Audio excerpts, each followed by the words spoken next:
70-80% लोग पंडितन से चेटक। हाँ हाँ, बस में देखो अगर जो तिलक लगा हम बैठे का तुम बामन होगा, हमने कहा बसा रहा है का तुम?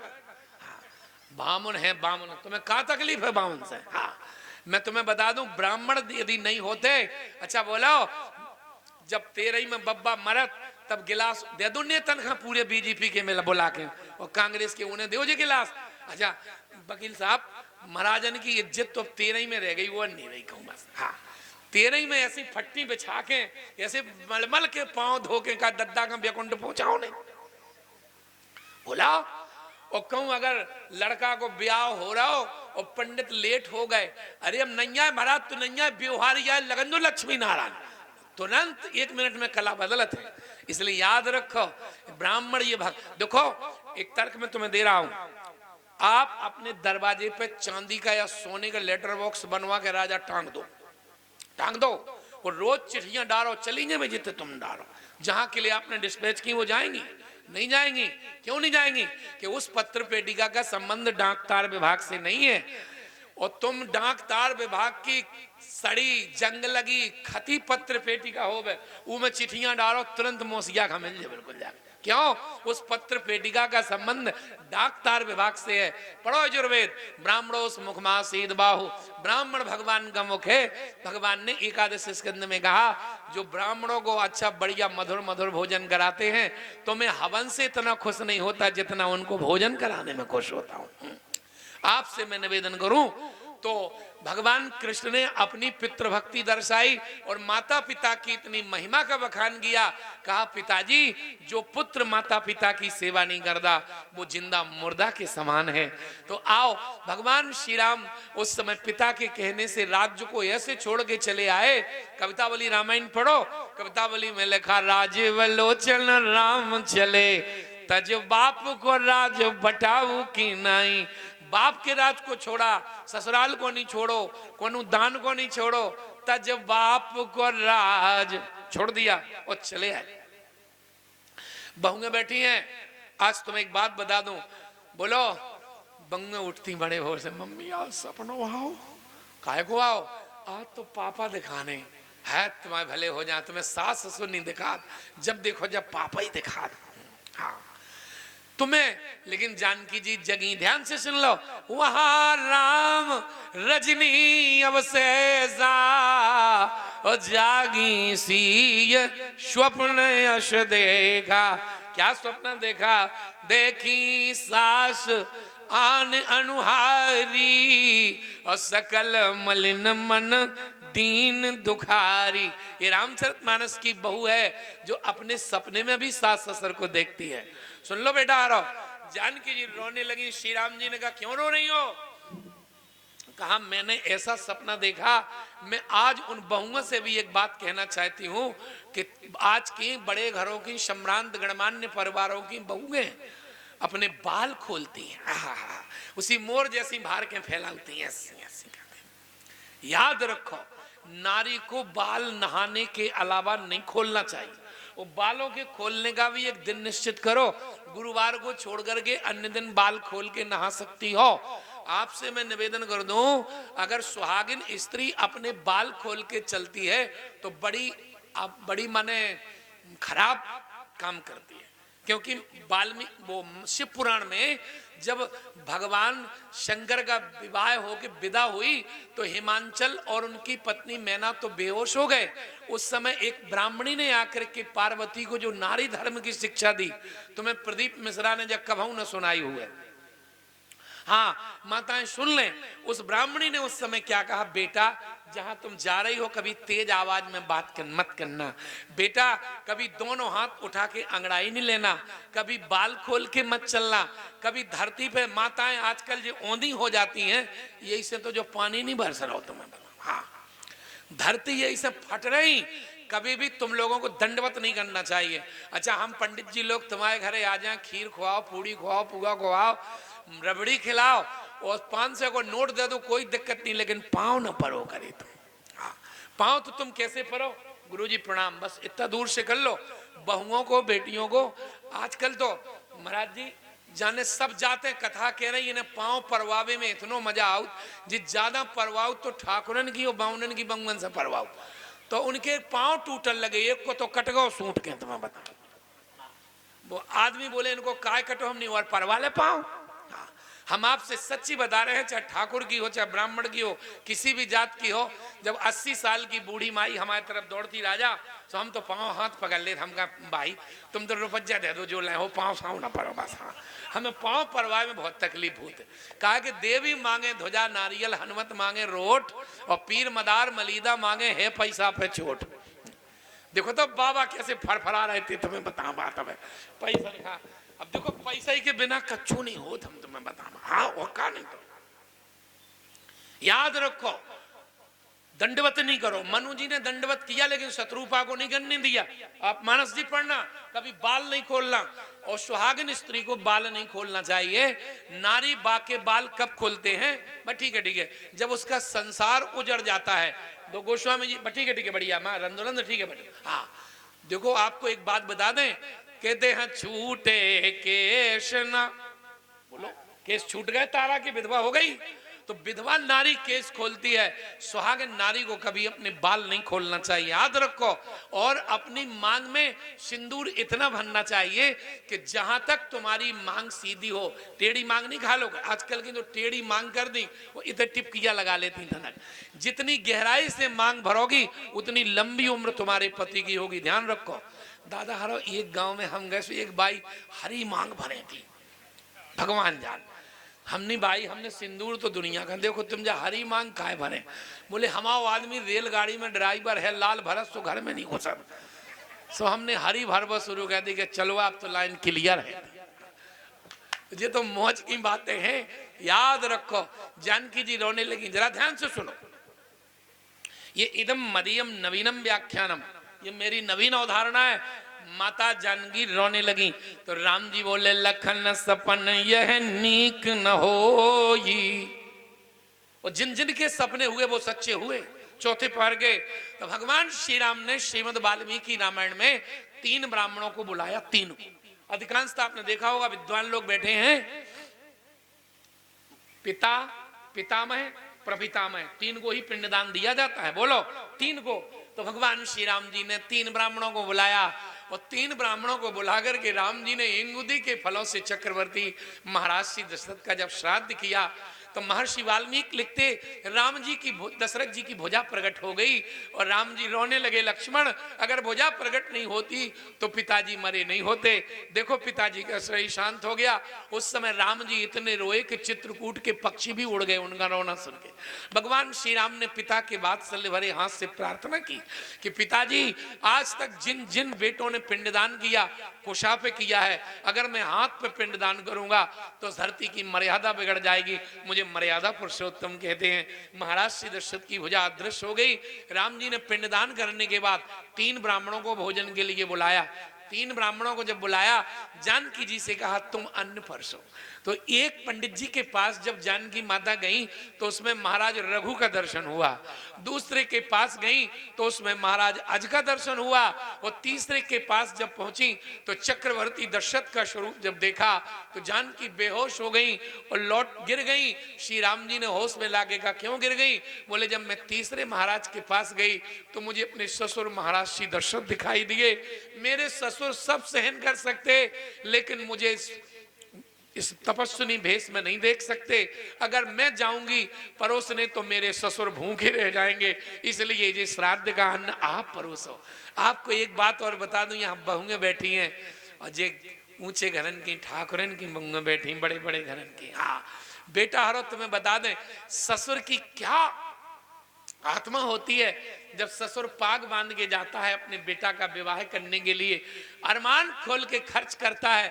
जैसे हमारे महाराज जी का लौच रहे थे बाबा, ऐसे ही लड़का के बाप का मांग विवाह इतनो निचोरत, जरिया छियोलियां नोचती हमें नहीं दो हमें दो, और दूल्हा का बाप बड़े शान से लाता है।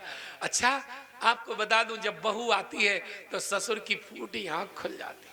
मैं आपको सच बताऊं मैंने ऐसे भी बहुएं देखी हैं, ऐसे भी ससुर देखे हैं मध्य प्रदेश में। और पता है वो कौन है? सागर यूनिवर्सिटी के वाइस चांसलर डॉक्टर सुरेश व्यास। जब मैं उनके घर कथा कहने के लिए गया तो आपको बता दूं वो ठाकुर साहब घंटी बजाते और आपके इधर भांडर की उनकी बहू है और दौड़ के जाती तो फिर वो कहते ये लाओ ये लाओ ये लाओ, और बड़े स्टाइल से उसका परोसना जब मैंने देखा तो हमारे घर हमारे बगल में एक पंडित और बैठो तो वो बोलो हमें भी घंटी बजाओ ना, उन्हें बजा जो, तो भी ले गए, उनने घंटी बजाई। फिर हमने पूछी 20 दिन बाद, हमने कहा घंटी बजी को आओ के नहीं आओ, बोले घंटी गई फूट गई को नहीं आओ, ऐसी घंटियां से बहु नहीं आती बे तो संस्कार नहीं बिटिया आती। हाँ एक बात तुम लोग और सुन लो, राजा दशरथ को जानकी जी इतनी प्यारी थी, इतनी प्यारी थी, जब महाराज श्री जनक जी ने अपना चंदन लगा हुआ मस्तक, तुम्हारे जालौन जिला में तो ये बात है नन्या कहा कितना दमंगी है, मैंने मध्य प्रदेश में देखा है, हमारे राम बिहारी जी जाते हैं और हम लोग बहुत जाते हैं वहां, तो हमने ये देखा है जैसे वो पगड़ी बांधे ना आप लोग, ये पगड़ी तो वो पत्थर पे या उस पर पीढ़ा पे अपनी पगड़ी रख करके अपने समधी के पैर धोते हैं। आपको बता दो, बोलो कितनी विनम्रता होगी, तुम धर सकत पगड़ी, अरे तुम नहीं धरा सकत, तुम इस चीज से बहुत दूर हो। कहा कि जालौन जिला के आदमी की नाक पे गुस्सा रख, इतनी जल्दी पिकअप बनत के का बता लड़, देखो 1 सेकंड में पूछ के बाद ठाड़ो हो जा। अच्छा विनम्रता नन्या, अब जय दादा कल हमसे बात कर रहे थे, जब जी हमसे बोले तो हमें ऐसा लगा जी डंडा ही डंडा मार रहे हो तुम, परमात्मा कहा कि वह ठकोर ठेस भरी इनके अंदर, अगर जी थोड़ो नर्मदा खंड में चल के देखें विनम्रता, तो ठाकुरन को तुम रूप देखो होते तो तुम्हें लगे कि जे ठाकुर होते, परमात्मा जाने भाई। अब तुमने कहा है कि तुम अब वो जो इतने की जलवायु ऐसी है जा, ये तुम्हारा दोष नहीं, तुम्हें बता। हाँ आपसे बड़े भाव से मैं निवेदन करूं, महाराज श्री जनक जी ने राजा दशरथ के चरणों में चंदन लगा हुआ मस्तक रख करके कहा, ये दारिका परिचारिका कृपाल वो करुणा नहीं। महाराज इन पर करुणा करना, इतने लोग बैठे हो, ठकरास बैठी है, बोलो बंगन खां को गोद में बैठा सकत। राजा दशरथ ने 3 बार बहुओं को गोद में बैठाला और 3 बार बहुओं को छाती से लगाया। अगर आज के कोनू ठाकुर साहब तनक दम रोप ही देवे तो जे के देखो तो जो बुढ़रा कैसो पगले आ गो, इनके मां पाल ना पड़े, इसलिए जे नहीं करने देंगी ऐसा। महाराज श्री दशरथ जी की वो बात याद थी उनको, बार बार कहिए दारिका परचारिका करिपाल वो करुणा नहीं। आपको पता है जब महाराज श्री दशरथ जी ने जानकी को बनवासनी भेष में देखा तो सुमंत से कहा, सुमंत 14 वर्ष के लिए मेरी बहू के लिए वस्त्र लाओ, 14 वर्ष के लिए सारी सामग्री लाओ, मेरी बहू ऐसे भिखारन भेष में नहीं जाएगी। उस समय पता है कैकेयी ने क्या कहा, एक फूटी कौड़ी नहीं जाएगी। और कैकेयी ने तो जैसा वाल्मीकि रामायण में बोला, कहा राम तुम बड़े ढीठ हो, अरे तुम्हारे पूर्वज थे एक वो चले गए थे, मुझे नाम नहीं आ रहा उनका, भागवत जी में उनकी कथा आई है, वो छोटे छोटे बच्चों को नदी में फेंक देते थे। आपको बता दूं तो उनके पिता ने उनका देश निकाला कर दिया था, तुम अभी तक नहीं निकले हो। तो उस समय सिद्धार्थ थे मंत्री बूढ़े, उन्होंने डांट दिया कैकेयी, अरे उनके पिता ने तो उनको इसलिए निकाला कि वो बच्चों को मारते थे। राम ने क्या, राम जी ने कहा मुझे कुछ नहीं चाहिए, केवल 5 खूंटी दे दो, 1 हथौड़ी दे दो, 1 खुंता दे दो, 1 दल्ला रस मन बिल धन जमीन खोदने के लिए, बल्ली गाड़ने के लिए कुछ दे दो। कैकेयी पहले से पिटारी में रखी थी, वो दे दी। तो आपको बता दूं जानकी जी ने कहा राम जी से तुम ही परसोवन, हम नहीं जाएंगे। और आपसे मैं सच कहूं, जब महाराज श्री दशरथ जब राम जी ने अन्न परोसा तो उन्हें भी अपने पिताजी का स्वरूप दिखाई दिया। ऐसे भगवान श्री राम जी की पितृभक्ति है, कौन दुनिया की बात कहे। राम जी ने जब पिताजी का श्राद्ध किया और जब माता कौशल्या ने आकर के देखा तो कौशल्या जी तो मूर्छित हो गई थी। अरे चक्रवर्ती महाराज वो दशरथ थे जिनके एक इशारे पे कैसे व्यंजन कैसे मिष्ठान बनते थे, देखो तो इंगुदी के फलों से इनका श्राद्ध हो रहा, मेरी छाती नहीं फट रही है। एक बात चलते चलते जल्दी जल्दी बता दूं, इसलिए बहू बेटियां ध्यान रखें, सास ससुर की ऐसी सेवा करें। एक बात आप लोगों को बता दें, एक गांव में हम कथा करने गए, गर्मी का महीना था वकील साहब, हम भागवत कर रहे थे। अबे अरे तो मजा गो हमें का पता, हाँ नहीं देखो अब जो डेकाडोन भरेंगे आज तुम्हें हम कड़न न दे चाहे कुछ हो जाए। नहीं नहीं 35 बोले, आप चिंता नहीं करो, बढ़िया बोले। तो वो पानी बरसा तो वो पलंग जो था वो गीला हो गया। तो उसी घर की बहू हमसे गुरु मंत्र लिए थी, हमने उस बहू से कहा क्यों तुम हमारी कैसी शिष्य आओ, तुमने पलंग क्यों नहीं उतारा। तो बहू का बोली देखा हम गम खा गए, अकेले में मिली हमने चीत चीत काय कर रही थी। अरे बोले महाराज तुम कथा के अभी आए कि हमारी आफत कर भी आए। हमने बात कहा है। बोले तुम जब पलंग पलंग काय चिल्ली आ रहे 10 पलंग आज, हमने नहीं नहीं वो पलंग तुमने काय नहीं उतारो। बोले हम तो जानबूझ के नहीं उतारो। हमने काय? बोले इसे नहीं उतारो कि तुम्हारा पलंग उतार देते घर पर लपक जाते, रोज उतरवाते रोज चढ़वाते हमारी जान ले लेते। बताओ जी का सेवा करें? सेवा करो, जरा सास ससुर का भाव देखो। थोड़े फिर पीछे चलो, उन्हें लगेगा के ही राम को इस स्थिति पर पहुंचा दिया कि एक छोटा व्यक्ति नाव तक नहीं ला रहा, हो सकता केवट को मृत्युदंड न दे दे।